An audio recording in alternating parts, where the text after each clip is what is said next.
So, how do you find Big Data World Show and HSL Week 2018? Yeah. Yeah, well, it's great. I'm glad you guys invited me to come over and speak. I do a lot of events every year, and so this is a great crowd and a lot of things, good conversations going on.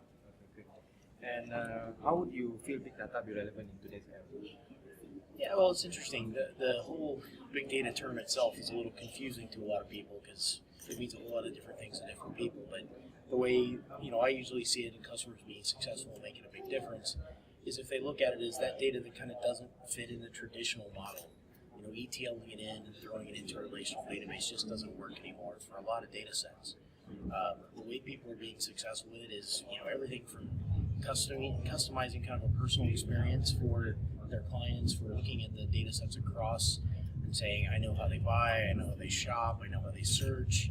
I also get, and a lot of customers are very successful in getting their clients to share their social media profiles.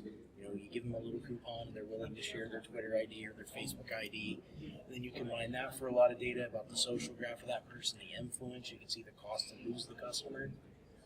There's a lot of things that people are getting huge benefits on in customizing things in their environment, which helps drive revenue, drive out cost, all those interesting things that businesses want.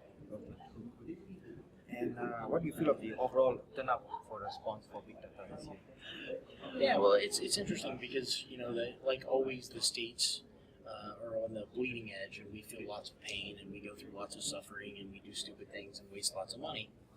And then the rest of the world waits until we make stupid decisions and uses that to make smarter, more conservative business decisions. And I think that age is kind of on us now. I think the more that I kind of travel globally, I was in Europe before here and then Australia, and the more that I'm globally traveling now and talking to people, I think they're really starting to adopt the big data solutions more around the rest of the world. And I think it's been kind of tried and tested a little bit in the rest of the world, and in the States, and now the rest of the world is willing to pick it up and run with it. And I think it's really going to be a huge explosion this year in the space.